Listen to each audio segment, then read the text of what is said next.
What's up, my Charaskians? It's been a little bit. Been about 4 months since the last pickup video, but that's kind of a great thing because it's kind of led me to play a lot of the games. I got in a lot of gaming in these last 4 months, and I'm going to show you some of the games I beat.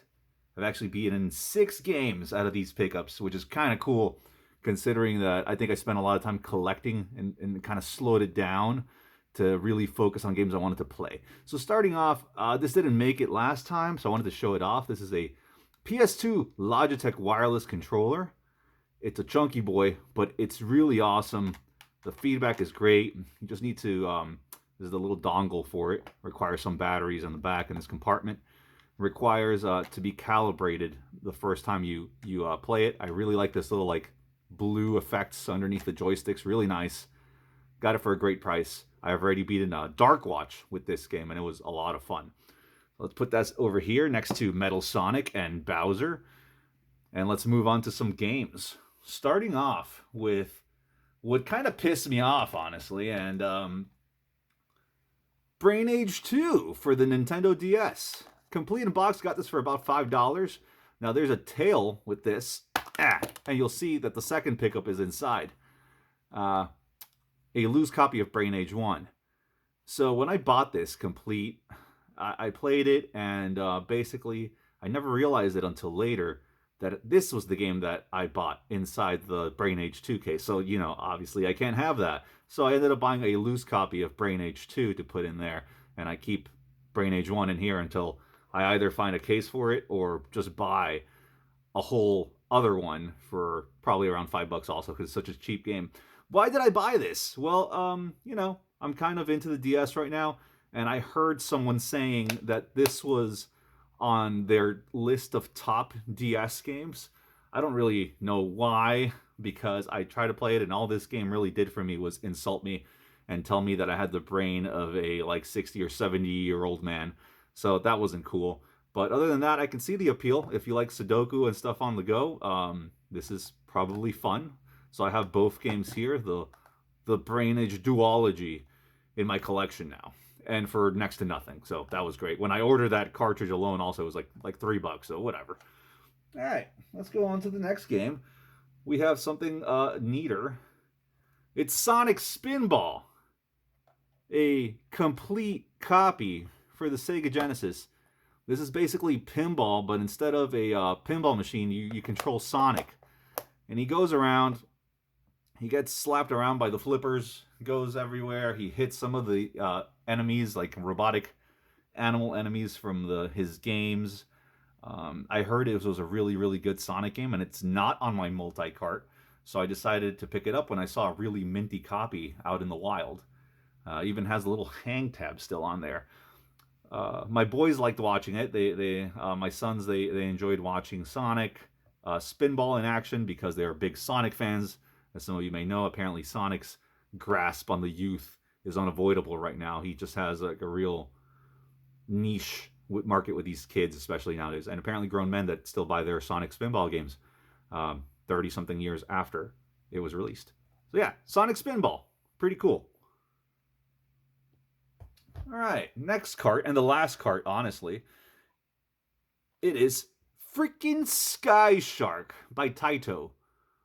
Now, little rear label damage there, no big deal. This game is the prequel, I think, to Fire Shark on the Genesis. And this is a really, really solid shoot 'em up. The only downer is it's extremely, extremely tough. I've gotten my butt kicked pretty easily. I think it has a kind of a my issue with it is that your sprite, the hit detection is a little off. Your sprite is smaller than the hitbox is, so you will take sometimes these ghost shots that like, hey, that didn't even touch me. You blow up, which is pretty unacceptable in a shooter. I expected Taito to fix that. I kind of bummed out by that because the music is phenomenal and the controls are excellent and the graphics are really good. I think this is an earlier NES game, but this is a lot of fun. I really enjoyed my time with Sky Shark, and it's very, very cheap. If you see a copy out there and you're a fan of shoot 'em ups, I recommend you pick up Sky Shark. All right, the next game is a bit of a cheat. There's always one of these in these videos. It's Trauma Center New Blood for the Wii. Uh, I've seen this particular copy laying around my game store for a while now, and I didn't pick it up because it had no manual. And the disc is kind of scratchy. Honestly, I need to get it resurfaced, but it works fine. Gnarly Seabass was kind enough to gift me, or lend me actually, his Wii Plus remote, his Wii Motion Plus remote, which makes the surgical games in this game a lot easier to do, I can imagine, because the game is really, really, really hard as it is. There are some parts where you have to put people's bones back together. For people that don't know, this series, basically, you're a surgeon in these crazy scenarios, and you have to tend to people. You have to cut them open with scalpels, remove an infection or set a bone in place, and then suture them back up, treat the wound, all using the Wii motion controls, which is pretty neat, but sometimes can be a pain in the ass, considering, like, you know, if you mess up some steps, your patient's blood pressure would skyrocket, or they'll start losing blood and they die, you lose. So I picked this up mainly because I was very intrigued by the premise, and I know there's a few games in this collection. I think this is one of the latest ones, at least. I don't know. I don't know much about the series, but it's really fun. It's a cheap game, so if I see a complete copy, I might pick it up just to replace this one. But Trauma Center New Blood, I had actually picked up. It should have been on the last pickup video, but I totally forgot that I had it. But fun game. Yeah, check it out. Trauma Center New Blood. Let's move on to the final Wii game, and I was very excited about this when I got this. Donkey Kong Country Returns. This was a big deal when I found it because, and actually, it's in the Wii right now, but it's a complete copy for super cheap. This is one of the series I left behind, or at least I thought I did when I, stopped playing Nintendo consoles after the SNES. I went on to PlayStation, so I missed out on Donkey Kong's Adventures. So I got to pick up on it now. The game is fantastic. It looks great. The music is amazing. The level design is fantastic. Cool gimmicks. I don't mind the boss enemies too much. These haunted tiki mask guys. Like, I could take them, leave them, or take them, but I prefer King K. Rool instead. But it's still a lot of fun. The only problem I really have, and it's a big one, the controls. There's a lot of wee waggle in this that makes the game a lot harder than it should, in my mind. Like, on the SNES, I never got game overs. You could find a place that has lives and keep picking them up, but this game is relentless. I got pretty far into it. Got into some factory levels or something like that has these really crazy puzzles that you have to, like, if you go through an area, some platforms materialize, some don't. It's kind of a nightmare. I'm glad I have it, and it was very cheap, but I honestly don't know if I'm going to be able to finish this. For those of you that are Wii masters, let me know. Does the Wii support the classic controller? Because I think that would be easy if I could just get rid of the waggle. That'd be fantastic, Terraskians. I would really enjoy that. That would make this game a lot more tolerable. And I really want to beat this game. I really, really do. I got so far into it, I feel like, it'd be kind of a shame if I didn't. But yeah, Donkey Kong Country Returns is a fateful sequel to the success that was the trilogy on the SNES, but it just cranks up that difficulty. Lately, I hear a lot of people say that Donkey Kong Country 2 and 3 were actually really tough games. I don't remember it that way. Yeah, sure, there were some levels that were tough, but I don't remember it being this difficult. This game is tough, man. But it's a lot of fun, and the nostalgia bites hard on this. All right. Next, we have a sole Xbox game, and I was really excited about this. This is Voodoo Vince. Feel His Pain. This is an Xbox exclusive, as I like to collect my Xbox exclusives. I had a chance to buy this a while ago, and I missed out on it. I never pulled the trigger, so someone bought it. So I picked this up as a little bundle deal from a buddy of mine. And another game that you'll see next, I picked them up together. Voodoo Vince is a really, really cool action mascot platformer thing. You control the titular Voodoo Vince, and he goes around New Orleans and has abilities to inflict pain on himself that affect his enemies. So he's poking his butt, and that alligator guy there is like, "Hey, my butt, what's up with my butt?" And it's because of that, because he's doing that to his butt, affects his butt. So there's stuff like that. There's some light puzzle elements to this, using those little voodoo doll mechanics. There's a lot of spoken dialogue, and it's legitimately funny. It's a little crass, but it's funny, a little edgy. Once again, Xbox kind of tended to go the edgier route. But this is a really neat game. I'd never really see it out in the wild too often, just that one time, and then I haven't seen it again after I think it took like a year after I saw it for me to finally acquire this copy. It's not dirt cheap, but it's not expensive either as far as Xbox games go, and it's a fun time if you like Crash Bandicoot, Ratchet and Clank, stuff like that, like mascot platformers, and you have an Xbox and you want something a little unique and different from those furry friends. I would definitely give Voodoo Vince a try. It's a lot of fun, and I highly recommend it. Great music too. All right, let's move on to the other game that I picked up as part of that Voodoo Vince deal. This is Crypt Killer, real arcade shooting action, Skeletons Merman. And look, $10 off the Justifier with purchase of this game. And it's compatible with the Justifier, and I think only the Justifier. But you can play it with a controller as well. You just by popping this game in your PS1, you can kind of almost be transported back into an old-timey arcade. This is a fantastic light gun shooter with those kind of digitized monster claymation graphics. Almost, they're not even claymation. They're just highly pixelated, but in such a charming way with such choppy animation. And it just looks so good. This is like, if a video game could be a B movie, you know, this would be it. This is it. If you like blasting monsters, you want to have some fun, and this is, I think there's co-op and branching paths, very schlocky action. This is the game for you. Crypt Killer is really neat and not a very common title for the PS1. I bet you some of you guys haven't even heard about this one, but I highly recommend it if you're a fan of light gun games. Probably even cooler if you actually have the Justifier to play it with, but it handles well on the remote. It did okay.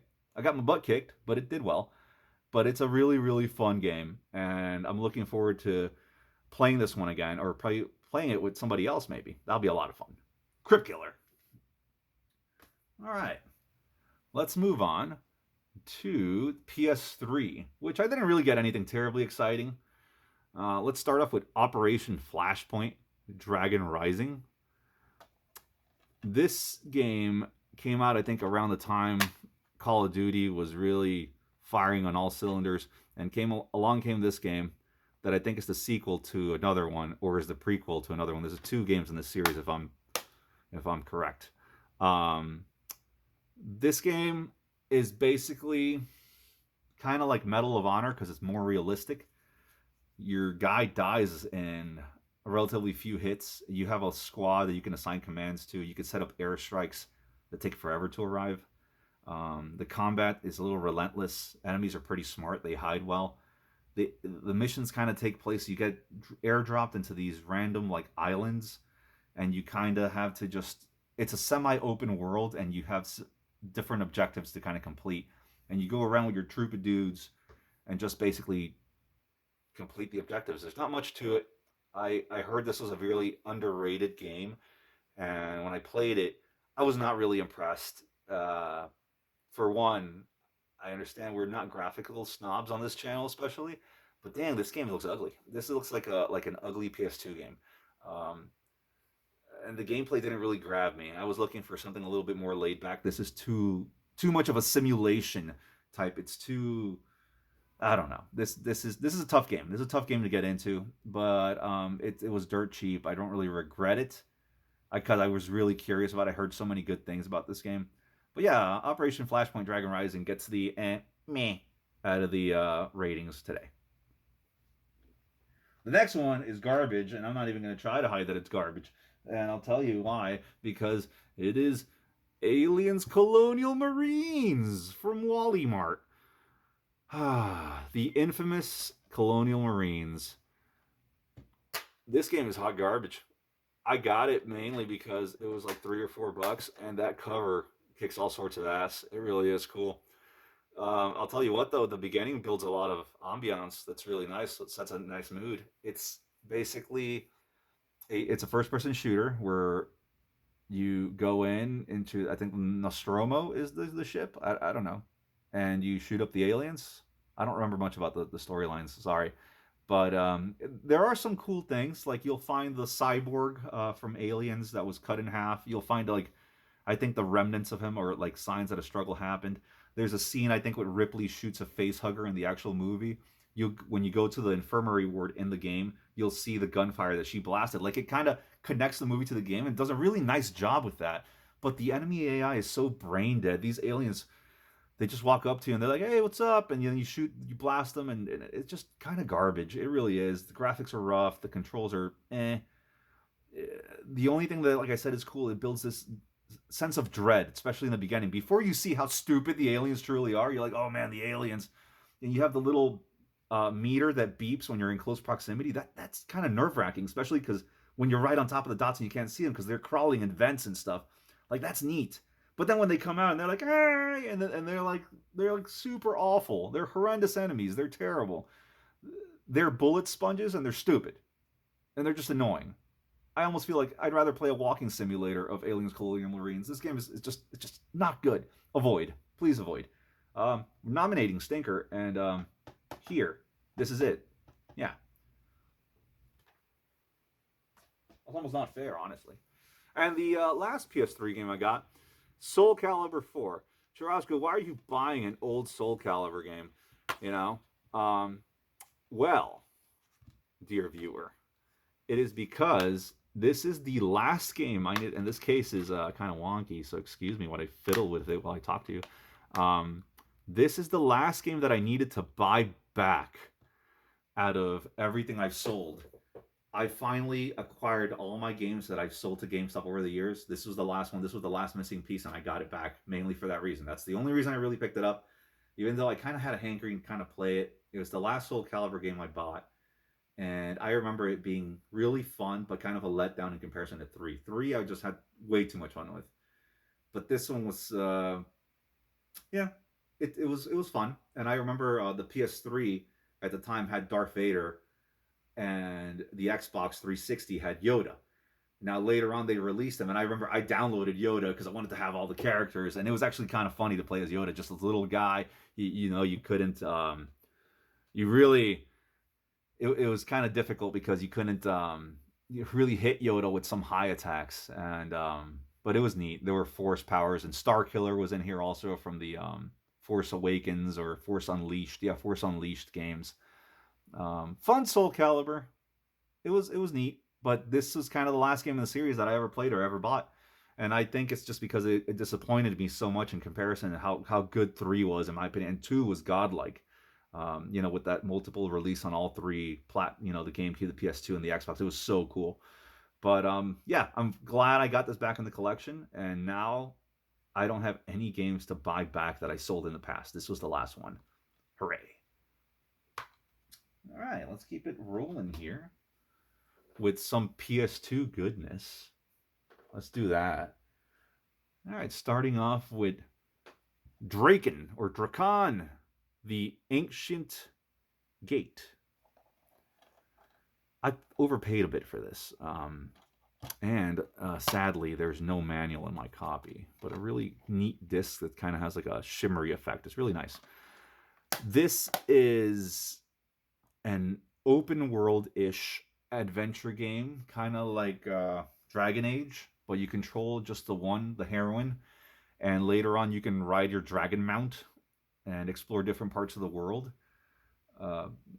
The story is predictably hokey, as you could tell, very cheesy and very Dungeons and Dragons ish. But the combat is super neat. It reminds me of Dragon Age Origins, which I'm kind of a sucker for, like an active time cooldown based combat thing. And the graphics are kind of charming. The characters have cool little voices. The actual scenery and the environments that you fight in are actually kind of neat, and it's supposedly a really big adventure, like a cozy type game to get into. I'm really excited to get back into Drakan actually and check it out and let you guys know what I think. But I know there was a prequel for the PC only, I think, and this was the sequel, and I think that's where the series ended. But really fun game. Been keeping an eye out for it for a little bit, and I'm glad I had it. Let's keep it rolling with a horrendous PS2 game. This is Shadow Man 2, The Second Coming. Oh boy. This is an early PS2 disc. I had to do the tape trick because I don't think it was reading properly. This is a blue bottom. It's a CD format disc, a compact disc format. This game sucks. It sucks real bad. Shadow Man 1 is very charming and really neat, and that's a lot of fun. Shadow Man 2 just sucks. The controls suck. The graphics suck. The character sucks. He looks like crap. Controls like garbage. The combat is horrendous. I played some parts. I was in the underworld, and then I got attacked by like these leech monsters that I couldn't target for the life of me. I had to like duck down, hold the button to duck down, and punch in the air and kill them. It was stupid. It was just really dumb. I hated every second of it, and I'm probably never going to go back to this. But since this was the only Shadow Man game I was missing, because there's only I think 2, I kind of had to pick it up. It wasn't very expensive. Avoid this, honestly. This might be also tied with Aliens for the stinker. Who knows? Yeah, let's move on. With 3 more PS2 games, and then we're actually going to jump into part 2 of the video. I finally got me a copy of Downhill Domination.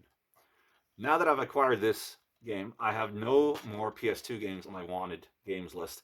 Obviously, it doesn't mean I'll stop collecting PS2 games if I see one that looks cool, but this is the last one that I had on my list that I needed to get. This is essentially SSX Tricky, but with dirt bikes going down a mountain. That's it. Basically, think of that. But I like it more than SSX Tricky or SSX 3. This is just a lot more fun, and it has that, early 2000s tude with all the riders being so different. Get over the generic cover. It's totally ill representation of what this game is. The game is so much fun. You can customize your bikes, what your character wears, who your rider is. You can unlock more characters. It's like a cool blend of like Tony Hawk meets Road Rash meets SSX. It's a lot of fun. Super pumped to have this and to keep playing it. I got I did a few races in career mode, and I was throwing bottles at the enemies or the other riders, and there were goats that attacked me or rams or something in some mountain. It was really, really neat with a cool soundtrack. This is a really fun game. Highly recommended if you see it. If you're a fan of any of those games I mentioned, like the SSX series or Tony Hawk or anything like that, pick this up. Super cool game. Published by Sony. Really neat. Really fun time. 2 more PS2 games. This is a cool one. This is Beatdown: Fists of Vengeance by Capcom. This freaking game is weird. This is a 3D beat 'em up with super cheesy characters, almost in the level of God Hand levels of weird. You're a gang of people. You pick a character and you start beating people up on a quest for revenge, and then you walk around the streets because it's an open world, and you randomly can beat up any civilian you see. It's like, hey guy, and then all of a sudden like a one-on-one fighting thing starts. And then you can go to shops and customize your clothing, and it's a really in-depth customization of your clothing, and talk to a bunch of people, and I think get missions and liberate areas of the city. This game reviewed like garbage when it came out, and I think not a lot of people are high on it, but I liked it. It's getting a little elusive to find this one. If you're a fan of beat 'em ups and weird shit, just get it. It really is a fun time. Beatdown: Fists of Vengeance. Haven't really tried it out too much. The graphics are really nice. Presentation is nice. Controls are nice. NPCs look kind of like but it is still a fun time. And the last PS2 game, and this will send us off into part 2, is The Suffering. In a case that looks like it came out of, it says prison is hell. This case was in prison. I don't know why it's so gross, but it's complete, and I found it at a fantastic price at my local store. I've been looking for The Suffering for a while. It's one of those horror games for the PS2 that's going up there in price slowly but surely. I think it's maybe, I'm not going to say prices. I don't want to influence prices, and it has no context because who knows when you're watching this video. But it's getting pricier. It is a third-person horror game where you play as this guy named Torg, and you're in prison for a crime that you hopefully didn't commit. I don't know. killed his family or something terrible like that, and now you're haunted by these monsters, and there's a prison break, and the monsters are representations of execution forms. Like there are some guys that have like syringes for hands, or there's a electric ghosts, kind of like this guy. Um, my only complaint, I have two complaints. Um, it is very dark, and I'm not just talking about thematically. I'm talking about like literally, like it's dark as hell. Like I wish there was like the flashlight was a lot better. It just sucks. Sometimes I can't see at all. And also, unless I'm wrong and you guys know something I don't, is there a freaking is there a lock on function in this game? Because I feel like every time I come up to an enemy, it turns into a slugfest, and I can't avoid but to be hit each time, and I'm getting kind of annoyed by it. It makes the game harder than it needs to be. Even the most basic enemies kind of put up a fight, and it's annoying me. Later, you unlock these monster powers, and you turn into this giant monster dude that rips up these enemies, but it's still difficult. Um, it's a cool game if you like horror, and especially niche horror games. I highly recommend The Suffering. There is a sequel that wasn't as good, and it's not as hard to find. This was the tougher of the two to find, and I've been looking for it for a while, and I am excited to own The Suffering. I'm glad that you guys are here with me because these next games that I'm going to talk about um, are really, really neat, and I've completed a good chunk of them. So tune in for part two. Stick around. I have more great games for you guys.